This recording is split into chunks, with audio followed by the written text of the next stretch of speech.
Normalement, pour toutes les tumeurs de moins de 4 cm, qu'on appelle de stade CT1A, on devrait privilégier la néphrectomie partielle. Pourquoi? Parce qu'on préserve le rein sur lequel il y a la tumeur, et les succès au niveau du contrôle du cancer, ce qu'on appelle les succès oncologiques, sont équivalents à enlever le rein au complet.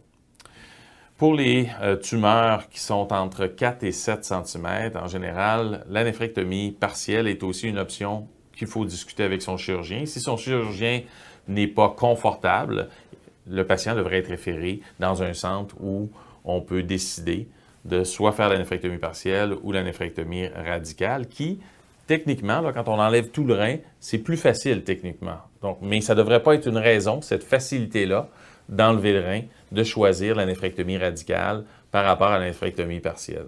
On sait très bien que pour les tumeurs de moins de 7 cm, la néphrectomie partielle est sécuritaire d'un point de vue cancer et elle permet de préserver le rein. Maintenant, il y a beaucoup d'autres facteurs qui peuvent rentrer en jeu dans cette décision-là et ça peut être acceptable pour certains patients d'enlever le rein au complet, même si la tumeur est de taille inférieure à 7 cm.